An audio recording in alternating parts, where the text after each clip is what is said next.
গল্পের আজকের নতুন গল্প অজিতেশ বন্দ্যোপাধ্যায়ের লেখা নানা রঙের দিন। অজিতেশ বন্দ্যোপাধ্যায় 1933 সালে 30শে সেপ্টেম্বর তিনি বর্ধমানের রূপক গ্রামে জন্মগ্রহণ করেন। কুলটি হাই স্কুল থেকে ম্যাট্রিক পাশ করেন, বর্ধমান রাজ কলেজ থেকে আইএসসি এবং কলকাতার মহারাজা মনীন্দ্রচন্দ্র কলেজ থেকে বিএ পাশ করেন।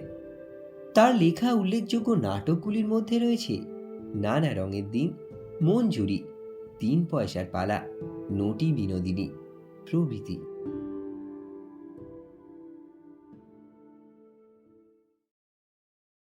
পেশাদারি থিয়েটারের একটি ফাঁকা মঞ্চ, পিছনে রয়েছে রাত্রে অভিনীত নাটকের অবশিষ্ট দৃশ্যপট, জিনিসপত্র আর যন্ত্রপাতি। মঞ্চের মাঝখানে একটি টুল ওল্টানো রয়েছে। এখন রাত্রি, চারিদিকে অন্ধকার। দিলদারের পোশাক পরে প্রবেশ করেন রজনীকান্ত চট্টোপাধ্যায়। তার হাতে একটা জ্বলন্ত মোমবাতি। হাসছেন তিনি। আচ্ছা, ব্যাপারটা কি বলো তো? কি গেরো, ঘুমলুম একেবারে গ্রিন রুমে। নাটক কখন শেষ হয়ে গেছে, হলো ফাঁকা। শাহজাহান জাহানারা সব পাত্রপাত্রী ভোঁ ভোঁ, আর আমি দিলদা এতক্ষণ পড়ে পড়ে গ্রিন রুমে নাক ডাকছিলুম। ধুর, 12টা বেজে গেছে আমার, 12:05। রাত কত হলো কে জানে। এত টানলে কি আর কাণ্ডজ্ঞান থাকে? চেয়ারে পড়েছি আর ঘুম। বাহ বাহ বুड्ढा, अच्छा ही किया। क्या होगा तुमसे? कुछ नहीं, बिल्कुल कुछ नहीं। রামব্রিজ, হ্যাঁ রামব্রিজ, আরে গেল কোথায় লোকটা? কোথায় ধেনো টেনে পড়ে আছে বেটা? হ্যাঁ রামব্রিজ। হতাশ হয়ে পড়েন, টুলটা সোজা করে তার উপর বসেন, মোমবাতিটাকে মাটিতে রাখেন। চারিদিক নির্ঝুম, খালি আমার গলাটাই ঘুরে ফিরে কানে বাজছে আমার। কেমন যেন ভয় ভয় লাগছে। কাল রাতেও ঠিক একই ব্যাপার। মদ গিলে গ্রিন রুমে পড়েছিলুম।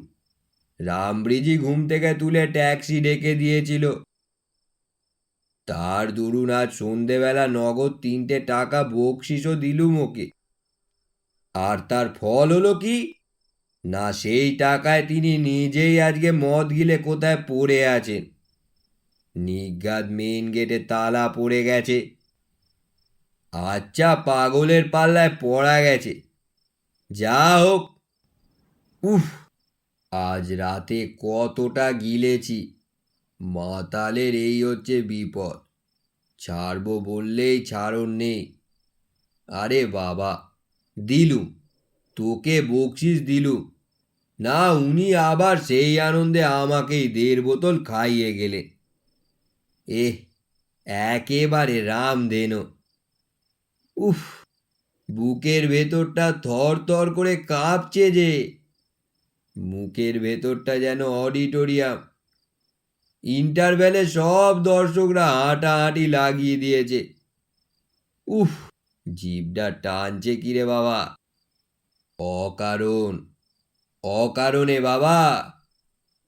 কেউ যদি বলে, রজনীবাবু অনেক তো বয়স হলো, এবার মদ খাওয়াটা ছাড়ুন, কোনো জবাব আছে?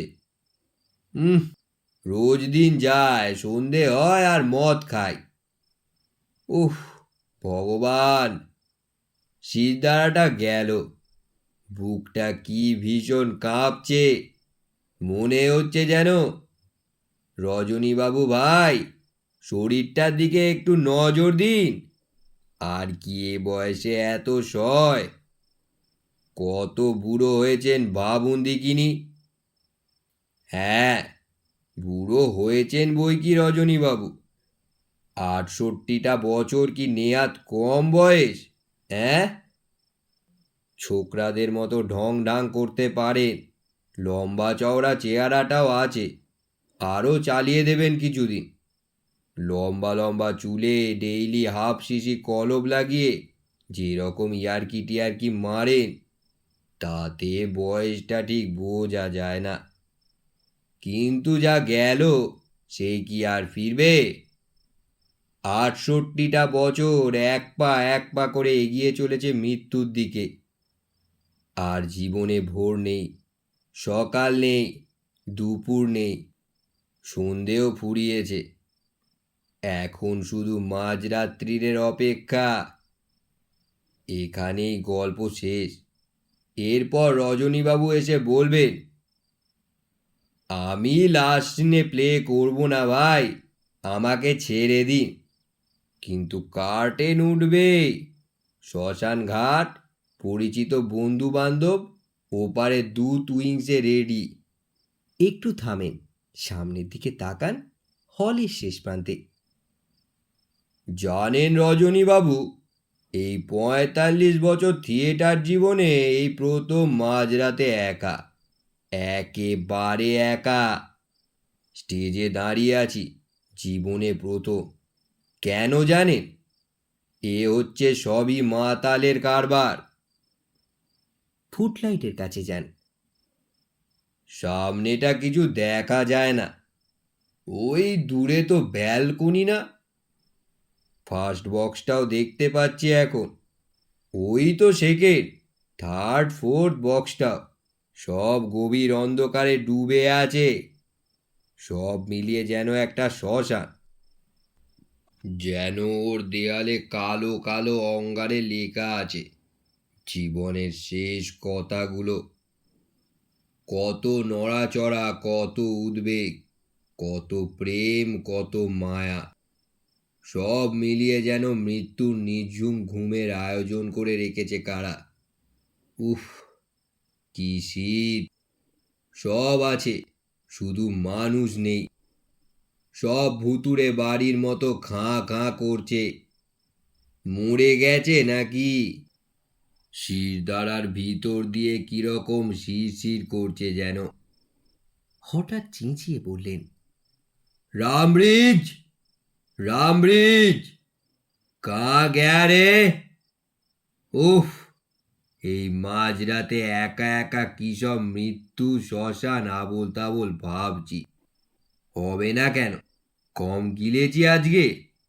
মদটা ছেড়ে দিন রজনীবাবু, মদটা ছেড়ে দিন। বুড়ো হয়ে গেছে, আর 2 দিন বাদেই খাটে উঠবেন মশাই। ধরুন আপনার মতো বয়স হয়েছে যাদের, 68টা বছর, তারা সময় মতো মাপজোক করে খাওয়া দাওয়া করে, সকাল সন্ধে বেড়াতে যান, সন্ধেবেলা কীর্তন টেত্তন শোনে, ভগবানের নাম করেন। আর আপনি রজনীবাবু এসব কি করছেন মশাই? মাঝরাতে দিলদারের পোশাক পরে পেট ভর্তি মদ গিলে এসব থিয়েটারি ভাষায় কি আবোল তাবোল বলছেন বলুন তো? কেউ শুনলে ভয় পেয়ে যাবে যে। আন্দাজ করুন দেখি, আপনার চোখগুলো দেখতে এখন কেমন লাগছে। যান যান, মেকআপ টেকআপ তুলে চুল টুল আঁচড়ে ভদ্র গোছের জামা কাপড় পরে বাড়ি যান দেখিনি। কি যে পাগলামি করেন! সারা রাত ধরে এইসব ভাবলে হঠাৎ হার্ট ফেল করবেন যে।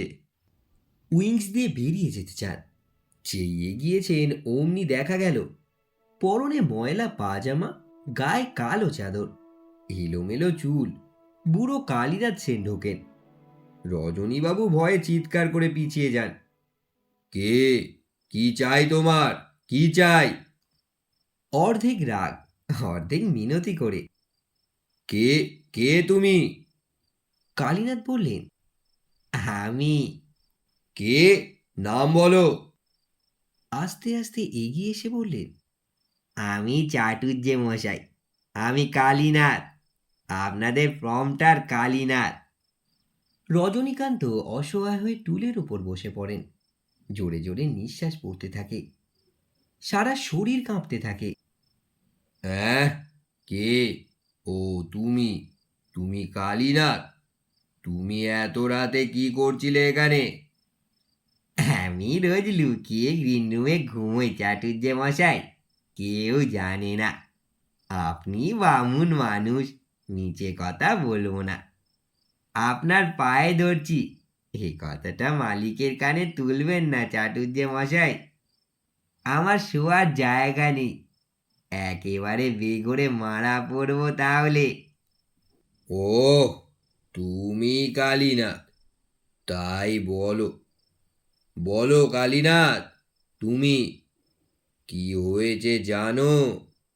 আজকের শোতে আমি 7টা ক্ল্যাপ পেয়েছি, দুবার তো স্পষ্ট শুনেছি। মাইরি, এই না হলে অ্যাক্টিং! কে যেন একবার বললে? দেখেছো, রজনী চাটুর্যে, রজনী চাটুর্যে, মরা হাতি 1.25 লাখ। তাহলেই বুঝলে কালীনাথ, পাবলিক এখনো কিরকম ভালোবাসে আমাকে। আসলে যতক্ষণ স্টেজে দাঁড়িয়ে থাকি ততক্ষণ কদর, তারপর যে যার ঘরে যায় তখন কে কার। কেই বা এই বুড়ো মাতালটার খোঁজ করে বলে, উঠুন রজনীবাবু, চলুন, বাড়ি যাবেন। কেউ বলে না। বাড়ি চলুন, আপনাকে আমি বাড়ি পৌঁছে দেব। কেন? বাড়ি কেন? কোথায়? আপনার মনে পড়ছে না আপনার বাড়ি কোথায়? তা পড়ছে বই কি, কিন্তু কি হবে বাড়ি ফিরে? একটুও ভালো লাগে না বাড়িতে। জানো কালীনাথ, পৃথিবীতে আমি একা। আমার আপনজন কেউ নেই, বউ নেই, ছেলে মেয়ে নেই, সঙ্গী সাথী নেই, কেউ কোথাও নেই। আমি একদম একা, একেবারে নিঃসঙ্গ। কেমন জানো?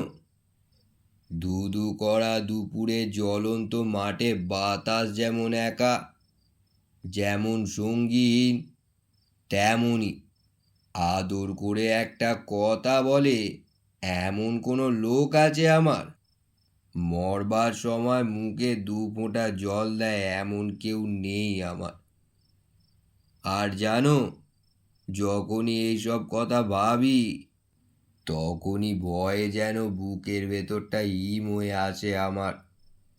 তখন কেউ দুটো ভালো কথা বলে, কেউ কি এই বুড়ো মাতালটার হাত ধরে নিয়ে গিয়ে বিছানায় শুইয়ে দেয়। দেয় না। আমি কার? কে চায় আমাকে? জল ভরা চোখে কালীনাথ বলে, পাবলিক তো আপনাকে ভালোবাসে চাটুর্যে মশাই। পাবলিক? এই মাঝরাতে পাবলিক এখন থিয়েটার দেখে ডেকে গিয়ে টেনে ঘুম লাগাচ্ছে। তুমি কি ভাবছো পাবলিক আমাকে এমনই ভালোবাসে যে ঘুমের ঘোরে আমাকে স্বপ্ন দেখছে? পাগল! আমাকে আর কেউ চায় না কালীনাথ, কেউ না। আমার ঘর সংসার বউ ছেলে মেয়ে কেউ নেই, কিচ্ছু নেই। কিন্তু তাই নিয়ে আপনার মতো লোকের এত দুঃখ চাটুর্যে মশাই। কেন? আমিও তো মানুষ কালীনাথ, হাত পাওয়ালা একটা জ্যান্ত মানুষ। আমারও তো আর 5 জনের মতো হাত পা আছে। আমার শিরায় শিরায় কি জল বইছে? রক্ত বইছে না? সদংশের পবিত্র রক্ত। বিশ্বাস করো কালীনাথ, আমি একটা উঁচু বংশের রাড়ে সবচেয়ে প্রাচীন ভদ্র ব্রাহ্মণ বংশে জন্মেছিল। এ লাইনে আসার আগে আমি পুলিশের চাকরিতে ঢুকেছিলুম, ইন্সপেক্টর অফ পুলিশ। আর কি চেহারাই না ছিল আমার! ছোকরা বয়স তো, তখন চেহারায় জেল্লা ছিল, কাউকে তোয়াক্কা করতুম না। শরীরে শক্তি ছিল, মনে সাহস ছিল, আজকে 4 ডবল কাজ করতে পারতুম একাই। তারপর একদিন, বুঝলে, চাকরিটা ছেড়ে দিলাম। আর একরকম করে জীবন শুরু করা গেল নাটক নিয়ে। সেসব দিনের কথা কি তোমার মনে আছে কালীনাথ? তখন কি নামডাকি ছিল আমার, কি খ্যাতি, কি প্রতিপত্তি! তারপর সেসব দিনও যেন কবে কেমন করে ফুরিয়ে গেল, একেবারে নিঃশেষ করে দিয়ে গেল আমাকে। রজনীবাবু দাঁড়িয়ে কালীনাথের গায়ে ভর দিয়ে। জানো, আগে আমি বুঝতে পারিনি। হঠাৎ এই মাঝরাতে আমি যখন এই স্টেজের উপর এসে দাঁড়ালুম, থিয়েটারের ব্ল্যাক ওয়ালের দিকে তাকালুম, এই একটু আগে সামনের ওই অন্ধকারের দিকে চেয়েছিলুম, হঠাৎ আমার মনে হলো কে যেন আমার জীবনের সমস্ত খাতাখানাকে আমার চোখের সামনে মেলে ধরেছে। থিয়েটারের দেয়ালে দেয়ালে অঙ্গারের গভীর কালো অক্ষরে লেখা আমার জীবনের 45টা বছর। কালীনাথ, কি জীবন! ওই অন্ধকারে আশ্চর্য স্পষ্ট সেসব অক্ষর আমি দেখলুম কালীনাথ, যেমন স্পষ্ট তোমার মুখ দেখতে পাচ্ছি এখন, ঠিক তেমনই, তেমনই স্পষ্ট। আমি একে একে সব পার হয়ে যেতে দেখলুম। আমার যৌবন, আদর্শ, শক্তি, সম্ভ্রম, প্রেম, নারী, হ্যাঁ, একটা মেয়ে। জানো কালীনাথ, একটা মেয়ে। ঘুম পাচ্ছে, ঘুমোবেন চাটুর্যে মশাই? তখন আমার বয়স বেশি নয়, সবে এই লাইনে এসেছি। সারা দেহ মনে ফুটছে টকবক করে উৎসাহ। একদিন একটা মেয়ে থিয়েটার দেখে প্রেমে পড়লো আমার। বিশ্বাস করো, সে বেশ বড় লোকের মেয়ে, বেশ সুন্দর দেখতে ছিল মেয়েটা। ওর বাপের টাকা পয়সাও ছিল অঢেল। মেয়েটা বেশ লম্বা, ফর্সা, সুন্দর, ছিপছিপে গড়নের, উঠতি বয়স, আর মনটা ছিল দারুণ ভালো। কোনো ঘোর প্যাচ নেই, সব ভালো তার। কিন্তু ওরই মধ্যে কোথায় যেন আগুন লুকিয়েছিল। গ্রীষ্মের বিকেলে পশ্চিম আকাশে সূর্যাস্তের মেঘ যে আগুন লুকিয়ে রাখে, সেই আগুন। কালীনাথ, সে কি আশ্চর্য মেয়ে, কেমন করে বোঝাবো তোমাকে! এমন গভীর ও টানা টানা কালো চোখ যে অন্ধকার রাতে একা একা ভাবলে মনে হতো সে যেন কোনো অচেনা দিনের আলো। কি অদ্ভুত হাসি তার, কি তার ঢেউ খেলানো রাশি রাশি কালো চুল! দাঁড়াও, ওর চুলগুলোর কথা বুঝিয়ে বলি তোমাকে। সমুদ্রের ঢেউ দেখেছো তো? মনে হয় না ঢেউয়ে ঢেউয়ে কি আশ্চর্য শক্তি! কিন্তু জানো, যদি তোমার বয়স কম হতো, যদি দৃষ্টি থাকতো তোমার, যদি দেখতে ওর রাশি রাশি কালো চুলের ঢেউ, তাহলে তোমার ধারণা হতো কেমন করে দুর্গম পাহাড়কে ধসিয়ে দেয় পাহাড়ি নদীর দুর্গম খরস্রোত। কোনো অমোঘ শক্তির গতিতে সমস্ত পাহাড় থর থর করে উঠে তীব্র আক্ষেপে ভেঙে চুরমার হয়ে যায়। মুহূর্তে প্রলয় ঘটে যায় পৃথিবীতে। তখন কি মনে হতো না তোমার, এ ঢেউ আমাকে ভাসিয়ে নিয়ে যায় তো যাক, আমাকে উল্টে পাল্টে দিয়ে যদি জীবনের খেলা খেলতে চায় তো খেলুক। সত্যি জানো, হঠাৎ মনে হয় আমি ওকে স্পষ্ট দেখতে পাচ্ছি। আমি যেন ওর মুখোমুখি দাঁড়িয়ে আছি, ঠিক যেমন এখন তুমি দাঁড়িয়ে আছো আমার সামনে।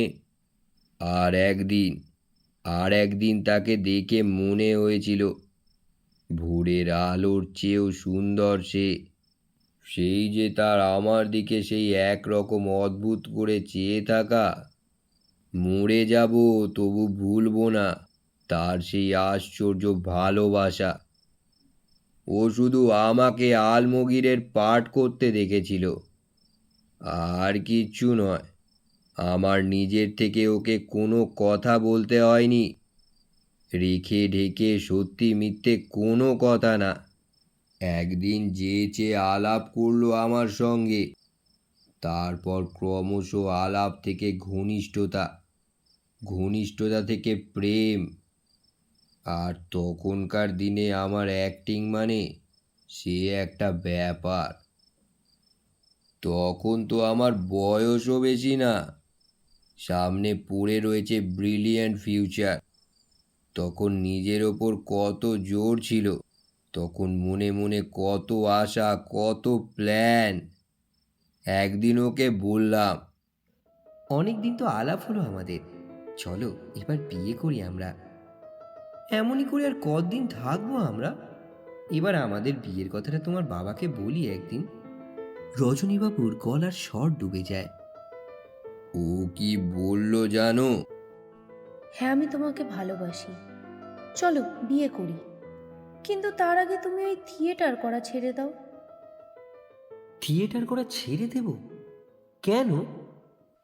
ও যে বড় লোকের সুন্দরী মেয়ে, থিয়েটারের লোকের সঙ্গে জীবনভর প্রেম করতে পারে, কিন্তু বিয়ে নইব নইব চ।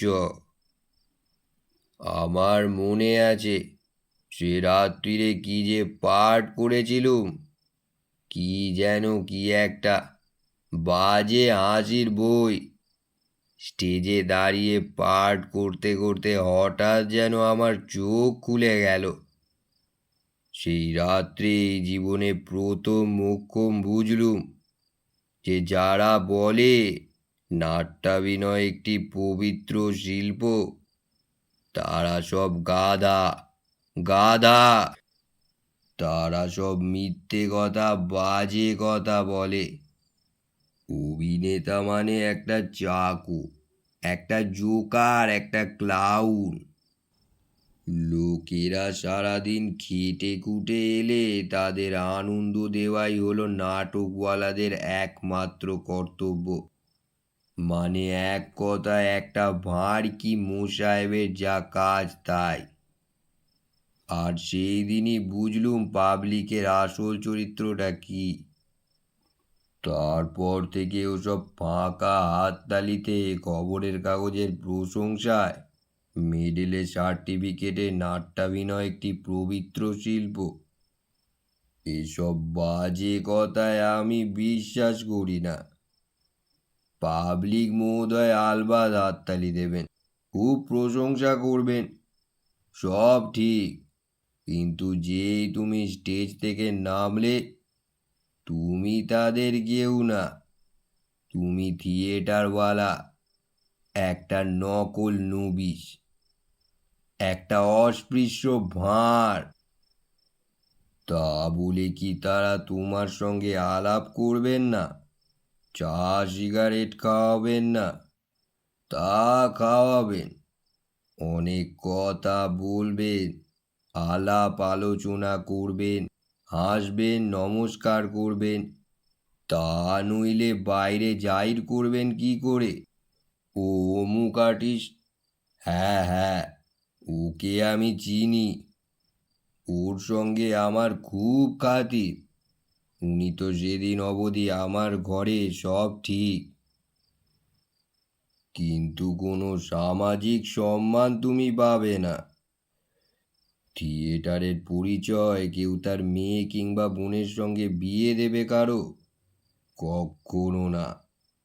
জানো, তোমার ওই পাবলিক মানে থিয়েটারের টিকিট কেনা খদ্দেরদের আমি কাউকে বিশ্বাস করি না। পুরনো দিনের কথা ভুলে যান চাটুর্যে মশাই, শুধু শুধু মন খারাপ করে কি হবে? চলুন বাড়ি নিয়ে যাই আপনাকে। নাট্যাভিনয় একটি পবিত্র শিল্প। এই পবিত্রতার নামাবলীটা সেদিন হঠাৎই ফাঁস হয়ে গেল আমার সামনে, হঠাৎ। আর তারপর থেকে সেই মেয়েটা কি হলো কে জানে। আমারও আর কিছু ভালো লাগতো না। ভবিষ্যতের চিন্তা টিন্তা সব বই বাছাই ফাছাই মাথায় উঠে গেল। আবোল তাবোল সব পাঠ করতে লাগলাম। সেসব যা তা পাঠ। লোকের মুখে শুনলাম জ্ঞানী ব্যক্তিদের মতে এইসব দেখে টেকেই নাকি দেশের ছোড়াগুলো গোল্লায় যাচ্ছে। তবু যেই স্টেজে নেমেছি তখনই ওইসব জ্ঞানী ব্যক্তিরাই বলেছেন, বাহ বাহ, দারুণ, কি ট্যালেন্ট। ধুত্তর নিকুচি করেছে ট্যালেন্টের। আস্তে আস্তে বয়স বাড়লো, গলার কাজ নষ্ট হয়ে গেল। একটা নতুন চরিত্রকে বুঝবার, ফুটিয়ে তোলবার ক্ষমতা নষ্ট হয়ে গেল। থিয়েটারের দেয়ালে দেয়ালে কার অদৃশ্য হাত অঙ্গারের কালো কালো জ্বলন্ত অক্ষরে লিখে দিয়ে গেল, প্রাক্তন অভিনেতা রজনী চাটুর্যের প্রতিবার অপমৃত্যুর করুণ সংবাদ। আমি আগে বুঝতে পারিনি, জানো। আজ রাতে সবে হঠাৎ ঘুম থেকে চমকে জেগে উঠে আমি স্পষ্ট বুঝতে পারলাম কথাটা। পিছনের দিকে তাকিয়ে দেখি অন্ধকারে দাঁড়িয়ে চুপ করে আমার দিকে তাকিয়ে আছে আমারই জীবনের ৬৮টা বছর। আমার সামনে দাঁড়িয়ে আছে বুড়ো রজনী চাটুর্যে। আর কপা এগোলেই শ্মশানের চিতার আঁচ লাগবে গায়ে, ঝলসে দেবে আমাকে। পুরনো দিনের কথা ভুলে যান চাটুর্যে মশাই, পুরনো দিনের কথা ভুলে যান। আপনি চুপ করে বসুন এখানে, আর কিছু ভাববেন না। ভগবান আছেন চাটুর্যে মশাই, অদৃষ্ট তো মানেন আপনি। রামব্রিজ, রামব্রিজ! রজনীবাবু হঠাৎ জেগে উঠে, সেসব দিনে কি না পারতাম, যেমন খুশি তাই পারতাম। তোমার মনে আছে সেসব দিনের কথা? কি সহজে এক একটা চরিত্র বুঝতে পারতাম। কি আশ্চর্য সব নতুন রঙের চরিত্রগুলোর চেহারা পেত। কি অসীম বিশ্বাসে ভরা ছিল এ জায়গাটা। শোনো হে, শোনো তো বলি। দাঁড়াও, একটু দম টেনে নিয়ে আগে। মনে আছে রিজিয়া নাটকে বেক্তিয়ারের সিনটা? শাহজাদি সম্রাট নন্দিনী, মৃত্যু ভয় দেখাও কারে? জানো নাকি তাতার বালক মাতৃ অঙ্ক হতে ছুটে যায় সিংহ শিশু শনে? করিবারে মল্লরণ, শানিত ছুরিকা ক্ষুদ্র কিরণোক্তার। জীবনের ভয় দেখাও সম্রাঙ্গী, বক্তিয়ার মরিতে প্রস্তুত সদা। খুব খারাপ হচ্ছে না, কি বলো? আচ্ছা, ওই সিনটা মনে আছে তোমার? সেই যে ডিএল রায়ের শাহজাহান নাটকে ঔরঙ্গজীব আর মোহাম্মদের সিনটা। প্রথম ঔরঙ্গজীব একা, বড় ভয়ঙ্কর এজো। শাহনওয়াজ আর যশবন্ত সিং। আমি কিন্তু প্রধান আশঙ্কা করেছি এই মোহাম্মদকে। তার চেহারা, কম কথা কয়। আমার প্রতি একটা অবিশ্বাসের বীজ তার মনে কে বপন করে দিয়েছে। জানারা কি, এ যে মোহাম্মদ। আহ, কামন কুইক, মোহাম্মদের ক্যাচটা দাও তো, মোহাম্মদের ক্যাচটা। পিতা আমায় ডেকেছিলেন। হ্যাঁ, আমি কাল রাজধানীতে ফিরে যাচ্ছি। তুমি সুজার অনুসরণ করবে। মির্জুমলাকে তোমার সাহায্যে রেখে গেলাম। যে আজ্ঞা পিতা। আচ্ছা যাও, দাঁড়িয়ে রইলে যে, এ বিষয়ে কিছু বলবার আছে? না পিতা, আপনার আজ্ঞাই যথেষ্ট। তবে আমার একটা আর্জি আছে পিতা। কি? চুপ করে রইলে যে, বলো পুত্র। কথাটা অনেক দিন থেকে জিজ্ঞাসা করব মনে করছি, কিন্তু এ সংশয় আর বুকে চেপে রাখতে পারি না। ঔদ্ধত্য মার্জনা করবেন। বলো। পিতা, সম্রাট শাহজাহান কি বন্দি? না, কে বলেছে? তবে তাকে প্রাসাদে রুদ্ধ করে রাখা হয়েছে কেন? সেরূপ প্রয়োজন হয়েছে। আর ছোট কাকা? মুরাদ। তাকে এরূপে বন্দি করে রাখা কি প্রয়োজন? হ্যাঁ। আর আপনার এই সিংহাসনে বসা পিতামহ বর্তমানে? হ্যাঁ পুত্র। পিতা, রাজনীতি বড় কূট, এ বয়সে তা বুঝতে পারবে না। সে চেষ্টা করো না। পিতা, ছলে সরল ভ্রাতাকে বন্দি করা, স্নেহময় পিতাকে সিংহাসনচ্যুত করা, আর ধর্মের নামে এসে এই সিংহাসনে বসা, এর নাম যদি রাজনীতি হয়, তাহলে সেই রাজনীতি আমার জন্য নয়। আগেকার দিনে যে পার্টগুলো করেছি, সেগুলো এখন দাঁড়িয়ে বলতে বলতে, শুনতে শুনতে ভেতরটা যেন কেমন করে, তাই না? আচ্ছা, তুমি আমাকে আর একটা জায়গা মনে করিয়ে দাও তো। পুরনো দিনের যে কোনো নাটকের যে কোনো জায়গা। ধরো আহ, ধরো শাহজাহান নাটকের ঔরঙ্গজেবের সেই ভয়ঙ্কর সিনটা, যখন সবাইকে খুন করে ঔরঙ্গজেব সিংহাসন পেয়েছেন। তখন একদিন মাঝরাতে ঔরঙ্গজেব একা, একেবারে একা। ভাবছেন, যা করেছি ধর্মের জন্য, যদি অন্য উপায় সম্ভব হতো। উফ, কি অন্ধকার! কে দায়ী? আমি? এ বিচার? ও কি শব্দ? না বাতাসের শব্দ? এ কি? এ কি? কোনো মতেই এই চিন্তাকে মন থেকে দূর করতে পারছি না। রাত্রে তন্দ্রায় ঢুলে পড়ি, কিন্তু নিদ্রা আসে না। উফ, কি স্তব্ধ! এত স্তব্ধ কেন? ও কি?